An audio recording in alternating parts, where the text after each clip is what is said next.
پہاڑی زبان میں اپڈیٹ سنیے۔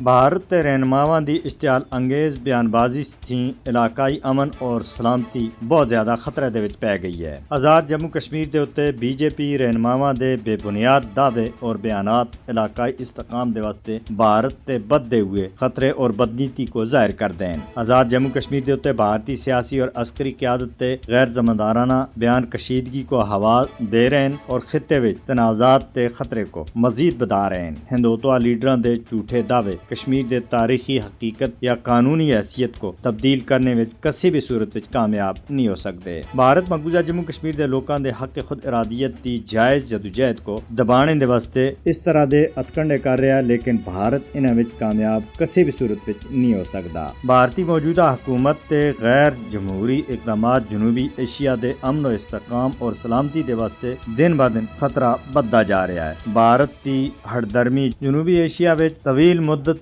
عدم استحکام کو پیدا کر رہا ہے۔ مودی کو یاد رکھنا چاہیے کہ جنوبی ایشیا وچ امن دی کنجی مسئلہ کشمیر دے منصفانہ حل دے نال جڑی ہوئی ہے۔ مقبوضہ جموں کشمیر دے اتے اقوام متحدہ دی سلامتی کونسل دی قرارداداں دی بھارت دی خلاف ورزیاں تھی علاقائی اور عالمی امن دونوں کو بہت زیادہ خطرہ ہے۔ پاکستان علاقائی امن اور استحکام دے واسطے اپنی کوششاں جاری رکھیا ہوا ہے۔ بھارت دی عدم استحکام دی کاروائیاں پاکستان دے نال بگڑتے ہوئے تعلقات دی بنیادی وجہ ہے۔ پاکستان سن مسلسل دنیا کو جنوبی ایشیا وچ بھارت تے عدم استحکام دے کردار تھیں باخبر کیتا ہے۔ 1947 کے بعد تھی بھارت جنوبی ایشیا وچ امن کو خراب کرنے دے واسطے ڈٹیا ہوا ہے۔ بین الاقوامی برادری کو خطے وچ پائیدار امن دے واسطے حالات پیدا کرنے دے واسطے بھارت تے اتے دباؤ پایا جانا چاہیے، جبکہ بھارت مسئلہ کشمیر دے حل تھیں نسنے دی کوشش کر رہا ہے اور یہ عالمی قوانین دی سراسر خلاف ورزی ہے اور عالمی برادری دی یہ ذمہ داری بنتی ہے کہ وہ بھارت کو کشمیریاں دا حق دوالنے دے وچ اپنا کردار ادا کرن۔